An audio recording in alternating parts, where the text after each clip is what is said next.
How's it going, guys? My name's Wilson. Many NBA players have slowly been forgotten. When they're past their primes, their skill starts to deteriorate. While Vince Carter, who's by far the oldest player, at 42 years old in his 22nd season, most rookies weren't even born at the time. While most guys drafted in the 2000s have been retired, some are fortunate enough to stick around. With that said, here are 10 NBA players you forgot still play in the league. Before we start this video, shout out to my man Albert Riolini living in Staten Island, New York for rocking the absolute travesty t-shirt. Albert's a proud Seton Hall alum, diehard Yankees, Rangers, and Dolphins fan. Also loves Kobe and Shaq. Now on to the video. Kobe's former teammate Pau Gasol, who will make his debut with the Portland Trail Blazers. The 40-year-old will officially enter his 19th season, has been a role player ever since joining San Antonio in the 2016-17 season. Last made the All-Star team in 2016, as his younger brother Mark is also getting up there with age, who's now 34. Pau was very limited last season with the Spurs, played just 27 games, averaged 4.2 points in limited minutes, suited up for 3 games with the Bucks before suffering an ankle injury, couldn't help the team much.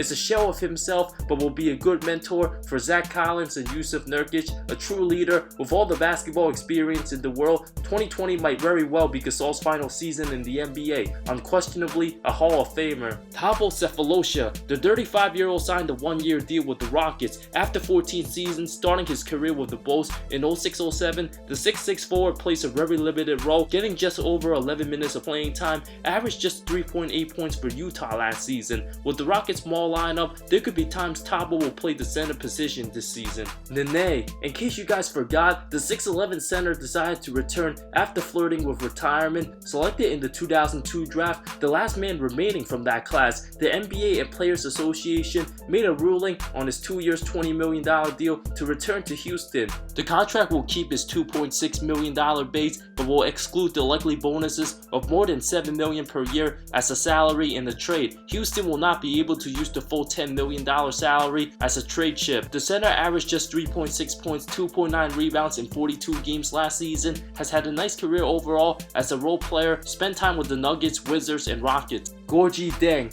whose name hasn't been mentioned for years it seems like, but he's still on the Timberwolves roster and on one of the worst contracts this season. Forget the fact that he averaged 6.4 points, 4.1 rebounds in under 14 minutes of action last season. The 6'11" center will be making $16.2 million this season, and even worse, $17.2 million next season after signing a 4-year $64 million extension on October 2016. An absolute travesty of a decision by the Timberwolves. After a solid 2017 season, the Wolves signed one of Tibbs' own in Taj Gibson, leaving Deng watching on the sidelines. Totally took a hit on his confidence. His defense also fell off. The 29-year-old won't likely get much playing time this season.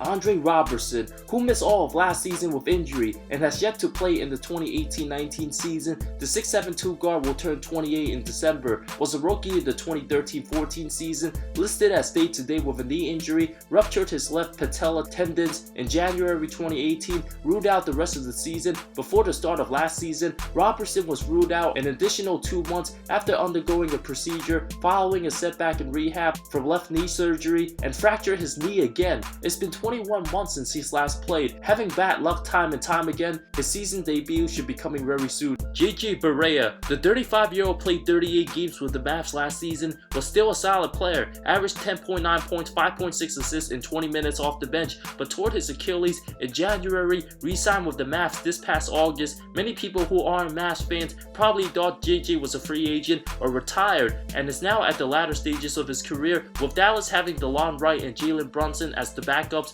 Barea will be limited this season. Evan Turner, after a horrible, pathetic playoff performance with the Blazers last season, playing over 15 minutes a game in 16 games, averaged just 2.7 points on under 33% shooting is unexcusable, and the Hawks are stuck with the $18 million remaining on his contract. Will be a free agent after this season and likely out of the league by then. The former 2nd overall pick out of Ohio State heavily underachieved, and he'll have a chance to save his career with the injury to Trae Young. Turner needs to step up. Chandler Parsons, who's had a painful stretch, bothered by injuries the last 5 years, his body's physically breaking down, and now 31 years old, the 6'10" small forward spent 3 useless seasons with the Grizzlies, played 95 games for them, making over $68 million during that stretch, almost $1 million a game, making $25 million this season, more than Rudy Rudy Gobert, an absolute atrocity at all levels. Still awaiting his Hawks debut, you can guarantee Parsons will not be getting a big contract after this season. I predict he'll be out of the league after not being able to play more than 36 games in each of the last 3 seasons. Crazy how he will make a total of $127 million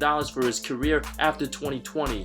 Courtney Lee, whose best days are behind him, now 34 years old, will be making $12.7 mil off the bench for Dallas this season. Part of that Porzingis trade, the Knicks should have traded him in the middle of the 2017-18 season when he still had value, but not anymore. Plays very limited minutes off the bench, and ever since getting traded, he's been forgotten. Averaged 4 points a season ago in limited minutes and will be a free agent next season, perhaps his final season in the league. Last but not least, Udonis Haslem, who's been sitting on the bench forever, hasn't been an impactful player since 2011, averaged less than 5 points a game in each of his last 7 seasons. He is well beloved and respected by the Heat organization, hasn't played yet this season, and only played a total of 40 games the last 3 seasons combined. The 39-year-old Miami native has been sticking around for as long as possible. Many players who decline are almost instantly out the league. If it wasn't for his positive attitude, Haslem would be out of the NBA by 2012, has a wrist injury right now, and likely won't play more than 25 games this season. After thinking about retirement after last season, UD wants his teammates to send him out the right way, and if they won't take care of business, he might be back again answering the same question next season. Is this your last dance? If Miami don't make the playoffs and Haslem comes back, that would be crazy, cause no other role player in the history of the NBA would be able to get away with that, holding off a roster spot to a younger, better player who's dying to play in the league. Honorable mentions includes Dragon Bender, who's on the Bucks after 3 awful years in Phoenix, and Henry Ellenson, another first rounder in the 2016 draft, now with the Brooklyn Nets, and one of the most forgotten first round picks in recent years. Both haven't played yet this season. Henry's on a 2-way deal, while Bender's contract for 2021 is not guaranteed. Thank you so much for watching this video. I talk NBA comparisons, amazing storylines, NBA history, and anything basketball that will interest you. If you love the NBA, subscribe for more content, more great stuff coming soon. I love all of you. See you next time.